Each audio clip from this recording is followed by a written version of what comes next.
तो हेलो मेरे यारो, क्रिम्सन हार्ट वंडर के इस अमेजिंग एपिसोड में आप सभी लोगों का स्वागत है। तो जैसा कि हम सभी लोगों ने लास्ट एपिसोड में देखा था कि जो वह इविल घोस्ट सोल था वह वहाँ के कमजोर सोल्स को पकड़कर उन्हें चबा चबा कर खाने लगता है और उन्हें खाने के साथ खुद को रिकवर कर रहा होता है। तो उसे ऐसा करते हुए देख जो वांग होता है उसे बहुत ही ज़्यादा घिनौना महसूस होता है और वह जो इविल घोस्ट होती है वह जोर जोर से चिल्लाकर दहाड़े मारकर अपनी एनर्जी को रिकवर करते हुए खुद को दिखा रही होती है। तो ऐसा करते हुए देख जो ब्रदर डू होता है वह जंप लगाकर इसकी ओर बढ़ते हुए कहता है कि साले घिनौने घोस्ट चुप हो जा, आज तो सिर्फ मेरी मुट्ठी के मार से चीखेगा और चिल्लाएगा। तभी हम देखते हैं कि जो ब्रदर ओडू होता है वो अपने फिस्ट में बहुत ही ज़्यादा एनर्जी को इकट्ठा करते हुए कहता है, आज मैं तुझे यहाँ पर अपने मुक्के से रोकूंगा, ब्रदर वांग तैयार रहना। और हम देखते हैं कि यहाँ पर यह जो घोस्ट होता है वह यहाँ पर ब्रदर डू के सभी पंचेस को टेकल कर रहा होता है, उन्हें रोकने की कोशिश कर रहा होता है। ब्रदर डू अपनी पूरी एनर्जी के साथ इस पर मुक्के बरसाए जा रहा होता है। तभी इस समय का फायदा उठाते हुए जो वांग होता है वह बहुत ही तेजी के साथ अपने फुटबॉल टेक्निक का इस्तेमाल करते हुए अपने शॉट के फर्स्ट और सेकंड फॉर्म को मिक्स करते हुए इसकी ओर बढ़ता है। इसके हैंड पर एक जोरदार कट मारता है जिसकी वजह से हम देखते हैं यह जो घोस्ट का हैंड होता है वह लगभग टूट ही चुका होता है और इसके साथ उस घोस्ट को बहुत ही ज़्यादा दर्द होता है और वह जोर जोर से चिल्लाने लगता है और इसी दर्द के साथ वो अपने हाथ को ढूंढते हुए ब्रदर डू को भी दूसरी ओर फेंक देता है। ऐसा होते हुए देख वांग घबरा जाता है, कहता है कि सेकंड ब्रदर। और दूसरी ओर यह घोस्ट अपने सेकंड हैंड के साथ वांग को मारने की कोशिश करती है, बट वांग यहाँ पर खुद को किसी तरीके से झुककर बचाने की कोशिश करता है। यहाँ पर डू वापस से आकर उस घोस्ट के हैंड को रोक लेता है, कहता है कि इस खूनी मैदान में अपने आप को प्रोटेक्ट करना मुझे आता है, इसलिए बस तुम इस पर हमला करने की तैयारी रखो। यहाँ पर वांग कहता है सेकंड ब्रदर ठीक है। और हम देखते हैं वह यहाँ पर जो डू होता है उसके हैंड को कसकर पकड़ने के साथ घूमने लगता है गोल गोल, जिसके साथ उस घोस्ट की हैंड भी वहाँ पर टूटती जा रही होती है। वह उसे बहुत ही ज़्यादा कस के टाइटली पकड़ कर रखा होता है और वह कहता है कि वांग अभी करो। और हम देखते हैं वांग को जो अपने स्वॉर्ड को तैयार करते हुए कहता है कि पर्पल की way from the east sword technique third killing form attack. और हम देखते हैं इसी के साथ उस घोस्ट के हैंड पर जोरदार एनर्जी के साथ अपने स्वॉर्ड अटैक को कर देता है, जिसके साथ ही उसकी जो हैंड होती है उसके दो टुकड़े हो चुके होते हैं, दो हिस्से में बढ़ चुका होता है। और हम देखते हैं ऐसा करते हुए देख ब्रदर डू कहता है ऑल राइट, बहुत ही बढ़िया था ये, हम अपने की कंसंट्रेशन के साथ इस घोस्ट को आराम से खत्म कर सकते हैं। बट हम देखते हैं वह जो घोस्ट होती है वो अपने सेकंड हैंड के साथ वांग को दूसरी ओर से टैकल करते हुए उसे मारने जा रही होती है। ऐसा होते हुए देख वांग यहाँ पर चिल्लाकर अपने स्वॉर्ड के लास्ट अटैक को करते हुए कह रहा होता है कि यह जो घोस्ट है यह मेरे पिछले डीमन से बहुत ही ज़्यादा स्ट्रॉन्ग है, लेकिन मेरे पास यहाँ पर पिछली बार की तरह कोई दाव एनर्जी बची नहीं है, लेकिन मेरे पास जितनी ताकत है मैं उस ऊर्जा को और उस ताकत को यहाँ पर पूरी तरह से झोंक देने वाला हूँ। और वो इसी के साथ अपने स्वॉर्ड अटैक को सीधे उसके ऊपर कर देता है। हम देखते हैं कि उस घोस्ट के जो अटैक आ रहा होता है बहुत ही तेजी के साथ और उसके साथ इसका स्वॉर्ड टकराता है तो यहाँ पर चिथड़े उड़ जाते हैं उसके हैंड के और इसी के साथ वह घोस्ट यहाँ पर जोरदार चीखे मारने लगता है और उस हैंड के अटैक के प्रेशर की वजह से जो वे दोनों होते हैं वह भी पीछे की ओर धकेले जाते हैं। और ये घोस्ट बस यहाँ पर तिरछे आंखों के साथ अपने उड़े हुए हाथ को दिख रहा होता है, चिल्ला रहा होता है दर्द में। और उसे ऐसे दर्द में चिल्लाते हुए देख यहाँ पर जो बिग ब्रदर होता है वह कहता है कि रुचेंग तुम्हें उनकी जाकर मदद करनी चाहिए थोड़ी। और वह बोलता है कि वहाँ पर उन लोगों को जाकर कहना कि वह ये जो इविल सोल है इसकी जो इन एनर्जी है वह उसकी छाती पर मौजूद आंख में इकट्ठी होगी, इसलिए उस पर हमला करे तो वह मार जा सकता है। तो ये सुनकर रुचेंग कहता है ठीक है।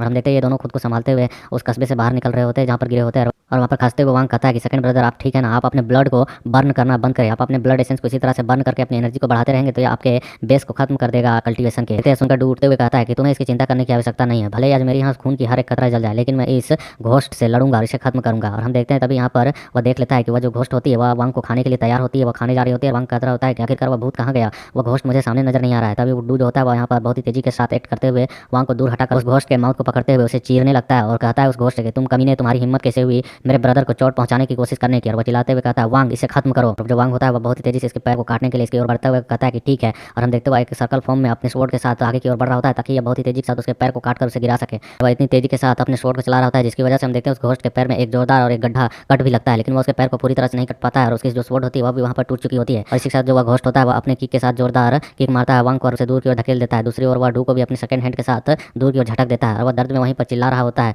तभी हम देखते हैं यहाँ पर जो रुचेंग होता है वह बहुत ही तेजी के साथ अपने स्वॉर्ड के फर्स्ट फॉर्म का इस्तेमाल करते हुए इस घोस्ट की ओर बढ़ता है जो कि लड़खड़ा रहा होता है, तो इसके दूसरे पैर में सीधे जाकर अपने स्वॉर्ड को गाड़ देता है। और इसी के साथ वह जो घोस्ट होता है वह बहुत ही ज्यादा दर्द फील करता है, वाह वाह करके वह चिल्लाने लगता है। तभी हम देखते हैं इसके सर पर कोई एक पत्थर भी मारता है जिसकी वजह से हम देखते हैं वह घोस्ट आखिरकार जमीन पर धाम से गिर जाता है और वह बस दर्द में चिल्ला रहा होता है। रुचेंग ने उसके पैर में अपने स्वॉर्ड को गाड़ कर रखा होता है, वह कहता है कि जल्दी करो। और हम देखते हैं यहाँ पर जो ब्रदर डू होता है वो भी आता है बहुत ही तेजी के साथ और उसके वह उस हैंड को रोक देता है जिससे वह रुचेंग को मारने वाला होता है। वह उसके हैंड को पकड़ने के साथ घुमाते के साथ उसके हैंड को तोड़ देता है और वह उसी के गर्दन को दबोच लेता है अपने दूसरे हाथ के साथ और वह वहाँ पर किसी को टेक डाउन जैसे करते हैं उसी के पोजीशन में उसे पकड़कर जोर से चिल्लाकर कहता है कि ब्रदर वांग जल्दी करो।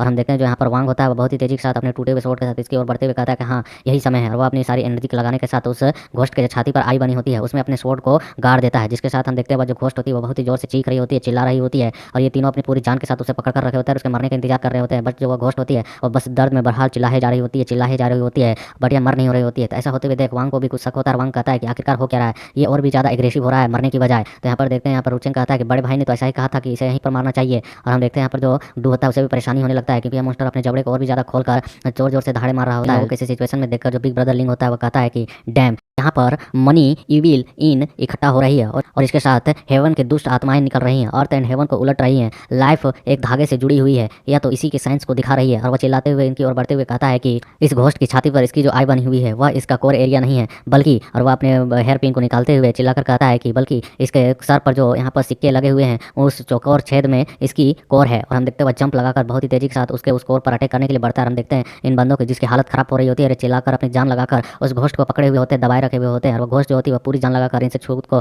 छुड़ाने की कोशिश कर रही होती है, चीख रही होती है, चिल्ला रही होती है। बट हम देखते हैं तब तक जो यहाँ पर ब्रदर लिंग होता है वह अपने हेयर पिन के साथ इसके उस सिक्के के छेद पर एक जोरदार अटैक कर देता है और उसके उस कोर एरिया को तोड़ देता है, डिस्ट्रॉय कर देता है। उसके उस सिक्के के टूटने के साथ ही हम देखते हैं जो घोस्ट होती है वह फूलते जा रही होती है और ब्रदर डू कह रहा होता है आखिरकार ये काम किया, यह अब शांत हो रहा है। और हम देखते हैं कि यहाँ पर इन सभी को ऐसा फाइट करते हुए एक बंदा दूर से देख रहा होता है और दूर से यहाँ पर यह देखकर वह स्माइल करता है, कहता है अच्छा है। और वहाँ से गायब होते हुए कह रहा होता है कि अंकल डेंग बस तुम्हें यहाँ पर देखने के लिए आए थे। इसमें वह दखल अंदाजी नहीं कर रहे थे। जो अंकल डेंग है वही है रुचेंग के कोई अंकल है जिसने यहाँ पर वांग को कमरा उमरा भी दिलवाया था। लगता है रुचेंग का बैकग्राउंड कुछ अलग है, तो उसके लिए यहाँ पर प्रोटेक्टर भी था एक। हम देखते हैं यहाँ पर रुचेंग कह रहा होता है कि सब कुछ शांत हो गया है लेकिन कुछ गड़बड़ नहीं लग रहा है। वांग कहता है हाँ इसे ध्यान से देखो, ये जो घोस्ट होती है, यह जो घोस्ट है इसकी बॉडी धीरे धीरे फूलती जा रही है। और हम देखते हैं यहाँ पर ब्रदर लिंग कहता है कि यह विस्फोट होने वाला है, एक्सप्लोर होने वाला है, जल्दी से जल्द यहाँ पर खुद को बचाओ और भागो। और वह यहाँ पर परेशानी में कह रहा होता है कि यह इसके अंदर की जितनी भी इविल एनर्जी है वह यहाँ पर इसके कोर एरिया के डिस्ट्रॉय होने की वजह से अनकंट्रोलेबल हो चुकी है और वह चारों ओर फैलने वाली है। और हमें दिखाया जाता है एक जोरदार धमाका भी होता है जिसके साथ इस घोस्ट की जितनी भी एनर्जी होती है वहाँ पर चारों ओर फैल जाती है। ये लोग दूर दूर जाकर गिरते हैं। लिंग खुद को संभालते हुए कहता है सबको ठीक तो है ना, और डू भी कह रहा होता है हाँ मैं तो ठीक हूँ। और दूसरी ओर हम देखते हैं यहाँ पर वांग और रुचेंग भी उठ रहे होते हैं। वांग कहता है मैं भी ठीक हूँ और रुचेंग भी ठीक है। रुचेंग कह रहा होता है कि यह सब कुछ तो ठीक है, किसी को चोट तो नहीं लगी है। और वे लोग उस एरिया पर आते हैं जहाँ पर वह घोस्ट ब्लास्ट होकर खत्म हुआ और वहाँ पर हमें एक क्रिस्टल को दिखाया जाता है जो कि यहाँ पर ये 9 पैलेस फॉर्मेशन बना हुआ है उसका कोर था। और ये लोग उस कोर को उठा लेते हैं और हम देखते हैं कि इन सभी को ऐसा करते हुए यहाँ पर अपने एक मेकअप किट में मिस मियाओ देख रही होती है। और मिस मियाओ अपने मेकअप किट को बंद करने के साथ कहते हैं उफ ये तलवारबाजी ठीक ही ठाक है लेकिन उतनी भी कुछ खास नहीं है, लगता है अब समय आ गया है। और वह दूसरी ओर बढ़ रही होती है जहाँ पर हमें दिखाया जाता है एक खाई के सामने एक रास्ता बना होता है, वहाँ पर किसी तरीके का रिचुअल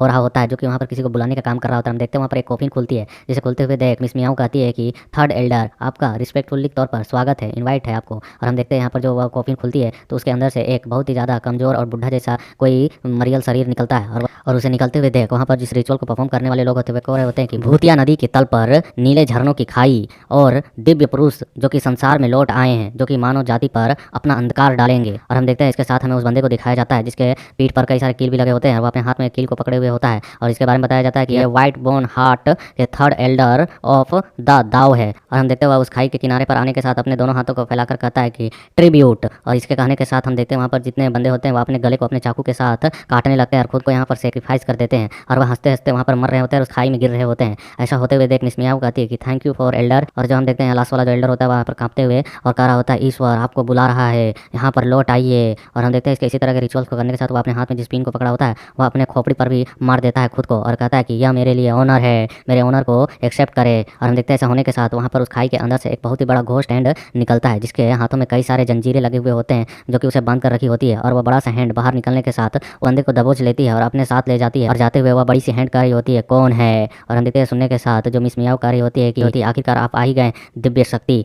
और हम देख पाते हैं कि उस खाई के अंदर से एक अजीब सी ग्रीन कलर की कॉफिन जो होती है वह बाहर की ओर निकल रही होती है। फिर हमारा सीन शिफ्ट हो जाता है और हम दूसरी ओर देखते हैं वहाँ पर कई सारे लोगों ने उन कोर्स को इकट्ठा कर लिया होता है उस फॉर्मेशन के। और वहाँ पर जनरल कह रहा होता है कि यहाँ पर लगभग सभी पैलेस खत्म हो गए हैं ना, आखिरकार कौन सी पैलेस अभी तक बची हुई है। तो यहाँ पर जो चांग होता है वह कह रहा होता है कि बस एक ही पैलेस बचा हुआ है जो अभी तक डिस्ट्रॉय होकर नहीं आया है। वहाँ पर वो नए जूनियर्स गए हुए हैं और उनमें से केवल एक ही है जिसने अपने मेरिडियंस को ओपन किया है। पर लेफ्ट हैंड वाला भी बोल रहा होता है हाँ वे नए नए हैं और वे लोग उतने ज़्यादा पावरफुल नहीं है, उनमें लड़ाई की उतनी भी एक्सपीरियंस नहीं है। तो यहाँ पर कमांडर कह रहा होता है तो फिर ठीक है चलो मैं और लैंग दोनों चलते हैं और उस जगह को क्लियर करके आते हैं। तभी हम देखते हैं ब्रदर ली कह रहा होता है रुक जाइए जनरल, आपने काफ़ी कुछ कर लिया है, आपने अकेले 3 पैलेस को यहाँ पर तोड़ा है, आपको अपनी शक्ति बचाकर रखनी होगी। मैं यहाँ पर उस जगह पर जाता हूँ, उस पैलेस को क्लियर करके आता हूँ। यह सुनकर वह कहता है कि ठीक है तो जाओ और जल्दी लौटना। बट हम तभी देखते हैं इन लोगों को किसी की आवाज़ आ रही होती है बात करने की धुंध से चाहे होती है, जहाँ पर कोई कह रहा होता है कि मैंने सुना था कि किसी बंदे ने यहाँ पर बहुत कीमती साले रिकवरी पिल्स खरीद लिए हैं, तो आखिरकार वह तू था जिसने यहाँ पर उन सभी पिल्स को खरीद कर रखा था। तो यहाँ पर रुचेंग कह रहा होता है कि बेटे आखिरकार इसमें दिक्कत क्या है, यहाँ पर जब भी मैं चीज़ों को खरीदता हूँ तो लोग ऐसी